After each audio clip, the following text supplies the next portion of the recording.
Hello, mayong buntag. Nara ko'y ingon no. Kanang kabalo ba mo? I just think wala mo kabalo kaya ako man. I just think na ang mga taong jack of all trades ang naay leverage karong mga panahon na. Explain ako, di ba?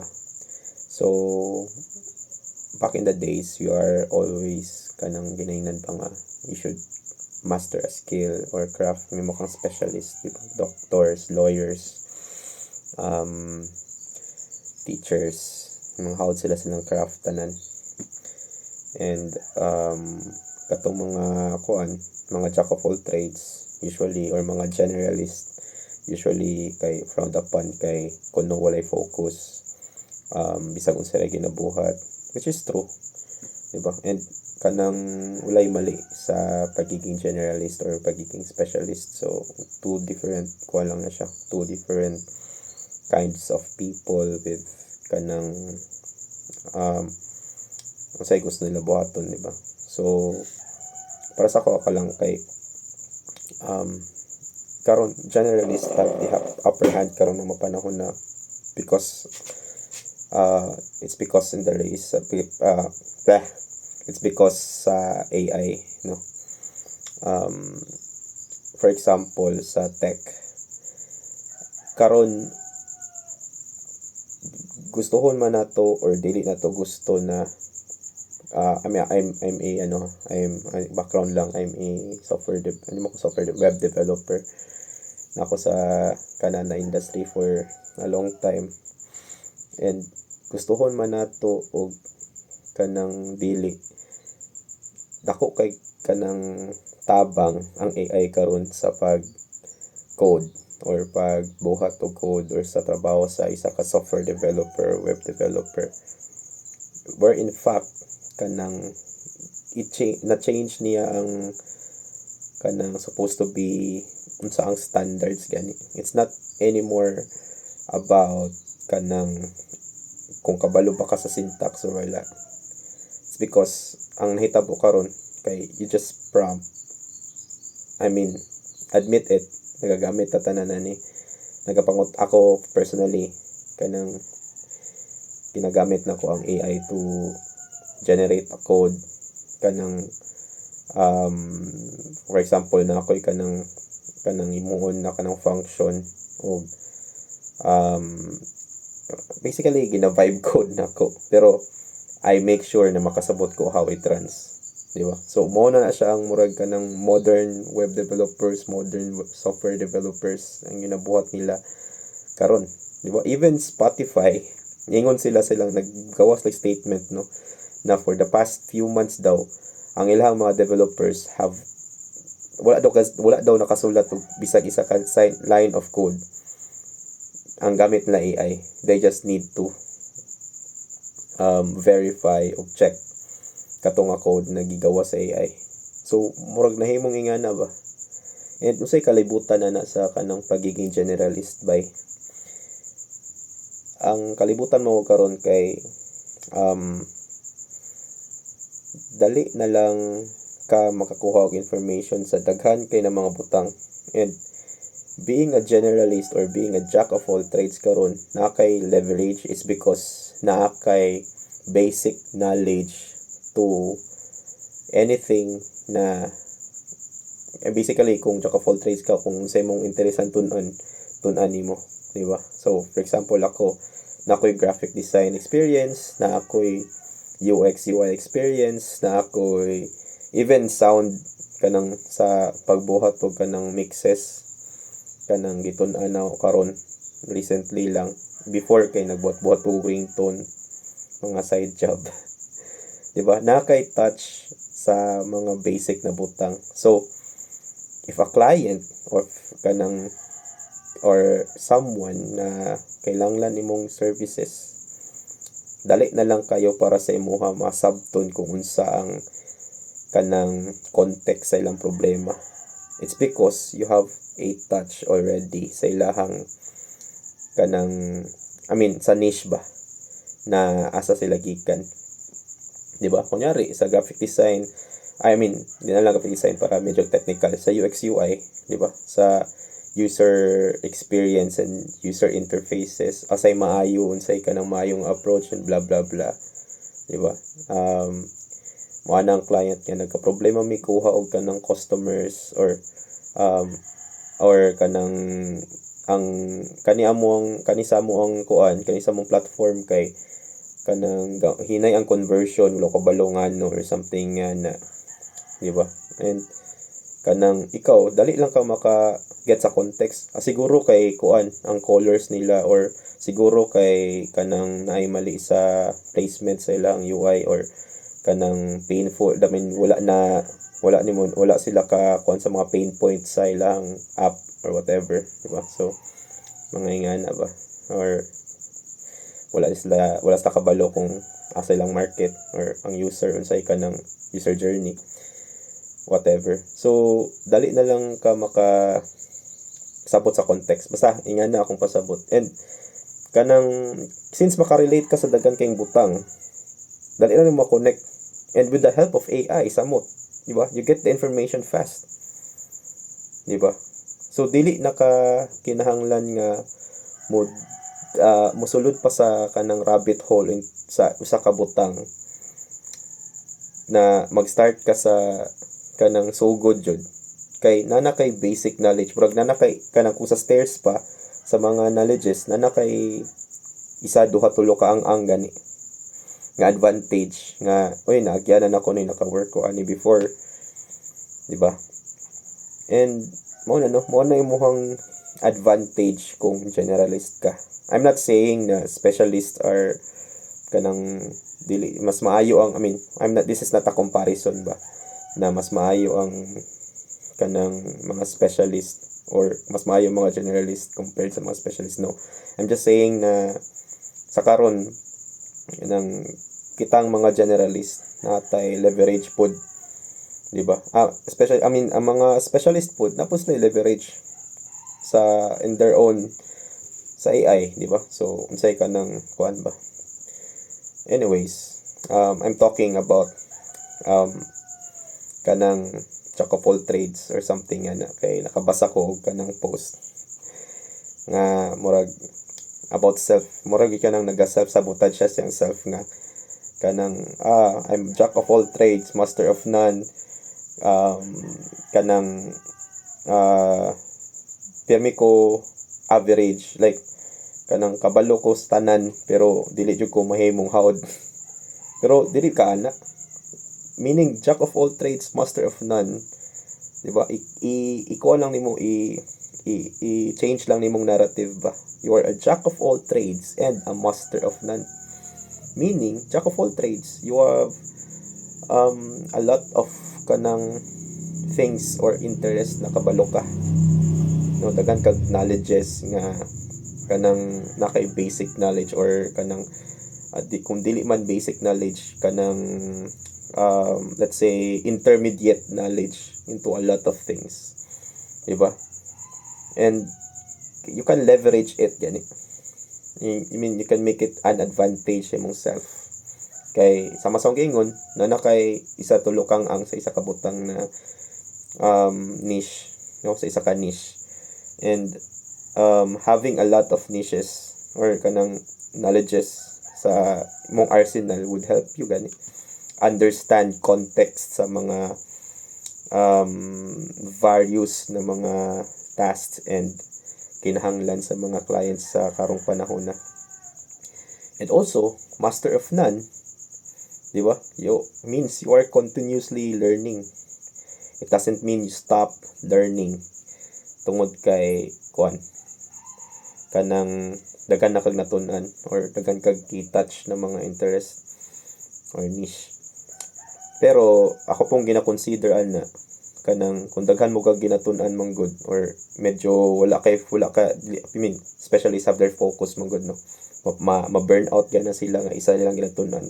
How much kung kanang kuan ka, kanang jack of all trades ka, nga murag ako personal experience kay ganahan ko gingan ni tay video editing. So nagtuon ko video editing and all, ginahan ko na ako yung mga video editor friends. And then katong time niya kanang gikapoy nako, undangan na pud nako, diri na pud ko or something nga yeah, because that leads to burnout. Maybe kuan lang pud kana lang atong kailangan i-manage gani nga we should know where our energy is spent gani nga kanang mas productive or unsa ba kanang mas naipulos. So kana lang kay I think burnout starts there manggod kanang na-deplete na imong energy sa kabutang, na discourage na ka and all. For whatever reason, it's just a matter of how to manage your energy para dili ka ma-burnout or kanang i-excite imong self balik. Kay I think ako personally ako among guning kwan kanang experience ba na pag dili nako kanang nanagod ko sa kwan kanang tuktok sa kuang pagtuon or kanang na-challenge na kog maayo or kanang maybe some other reason nga nahihindran sa kuan ay pader ba, and then medyo na ko siya ma-solve. Bisag kabalugod ko na ko idea unsaon siya pag-solve kay kanang ma-deplete na akong energy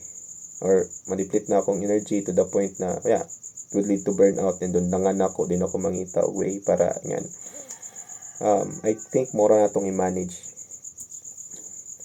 But as long as ako, like for me, as long as I can only account for myself mo na akong strategy, as long as kanang kabalo ko nga kanang ma-solve ako ang problem ko, din ako siyang dangan and mabalikan ako siya pohon, then I don't really kuan gani kanang murag di na ako manghinayang nga kanang iset aside sa siya and learn a new thing. Aside the being a generalist or jack of all trades, kay versatile ka, no? So yeah, so ayaw ka discourage if kanang jack of all trades, master of none ka, dili ka specialist, wala kay isa ka thing na hawd ka, kay you are needed sa kalibutan karon. Gi-include na akong AI kay mao ang reality na to karon ba, napaspas kay kalibutan, and kanang AI should be used as a kanang support gani nimo. And ako kuan kay ko dati kanang hater kog AI. Actually dili jud ko kuan gud og kanang AI generated na mga images or output gani, but realizing na kanang it can enhance my creativity, it can kanang mahimo siyang reference gani, maura na, no? Be your own person gyapon when you create a thing, imong output ikaw gyapon na. Ang AI is just a reference, a code. Siguro kung naga-branding ka or something na reference lang siya sa colors or something na just make your life easier gani, kay dili man pud ni internet atong utok, di ba? Murag i-consider ChatGPT as your brain, sa imong extension sa imong brain gan. Don't just copy paste, sabta siya. I mean mo na ang ginabuhat So for example, magput kog function ako inunaan nga na kanang iko gusto, kabalo na ka sa logic, kabalo na ka sa kanang kuan, di na ka sure sa syntax. So mo na make your life easier good, and then sabto nimong code, and you confirm, you test kana. Or kung sa graphic design man, like creating logos, nakoy kanang ginakuan karon nga create me nay task nga kanang mag-create kog logo nga panda og dice.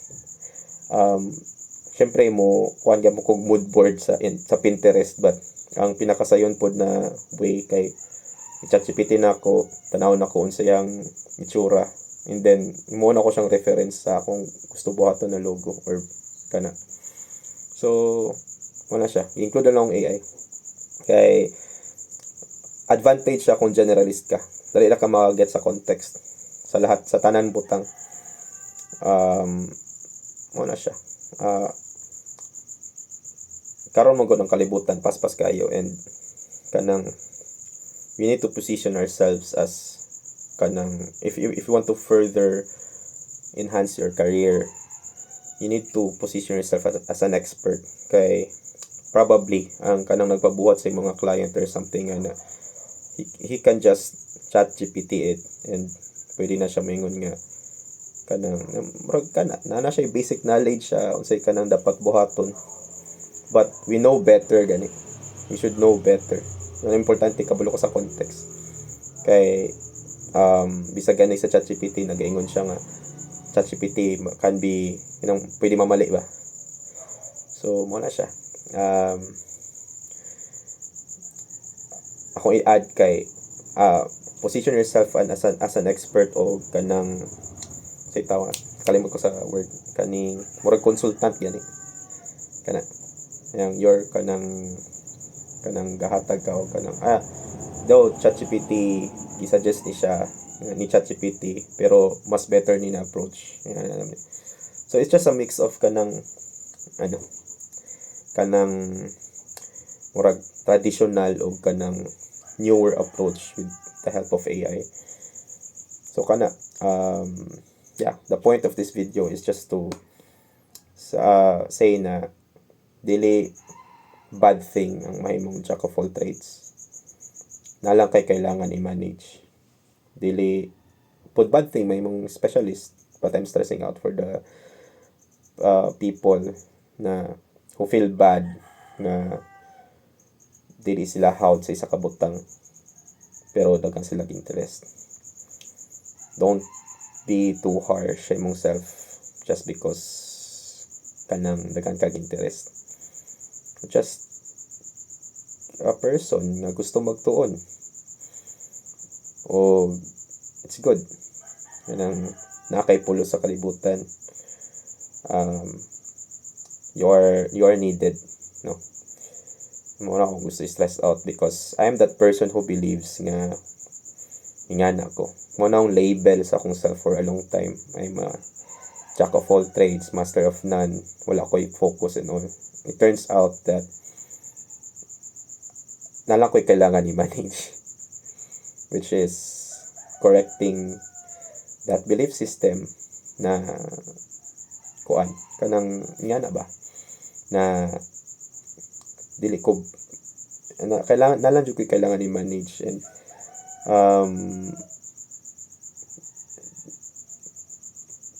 akong gusto ingon is kanang it's okay nga ma-acknowledge nimo na nga kanang asa pa ka karon, no, nakay baseline, I mean kanang nakay basis ba kung asa pa ka gusto maabot. So as long as you realize that awareness is something na start for change gani, it's kanang mo na ang kanang imuhang fire starter kumbaga. So if you want to focus on this, then realizing nga diri pa ka ana nga butang na nakay baseline, no. So ayo i-pressure og maayo mong self labaw nag kanang kabalo ka nga nakay time or napakay chance na buhaton siya. And as long as you're alive, you have a chance, bye. So wala na, ayaw kayo i-stress imong butang, I mean i-stress imong sarili sa kay kani man guna nganong self sabotage magud ka, dili man guna gikan sa imuha, gikan man guna sa ubang tao ba. Maybe naingnan ka nga wala ka sa focus or nga you need to be like this nga or kanang nakita nimo sa uban nga successful sila sa lang craft kay nga na sila. But you don't need to keep up with people gani. Just need to impress yourself na malipay kung asa ka nag-excel, diba? Di mo kailangan i-compare mong self sa ubang tao. Pwede nimo sila buhatong reference kanang mo nilang gibuhat para maabot diha. Di sa gikan mo nilahang kanang baseline diri and mo nilang roadmap kumbaga nagibuhat para maabot diha. But never ever compare yourself nga may pasila ingana sila. I've been like that for a long time, bay. And mas lighter, mas gaan akong feeling karon kumpara sa una na kitanggal na ko na siya. So, guess taas na lang video, no? And kanang I hope nga na may natunan somehow, and kanang og ladonggan nimo ni natanaw nimo ni asa karon, please comment, share this video. I'm trying to be a YouTuber now. I'll be improving some of my videos and talk more often, atubangan sa video. And yeah. I think this will be something na ako pong i-commit sa myself, no? Kay I notice nga nag-improve ako ang the way I talk and the way I mean sama sa gingon before sa akong older videos nga, this is a practice na mahimong compose ang ako ang pagstorya, and mas further enhance ang the way ko ma-explain. It's because bla bla kay ko like paspas, and then dili na ka makasabot sa kuha. So yeah, and I'm happy kay napansin sa akong amigo ni Jobo. Hi Jobs. Shout out.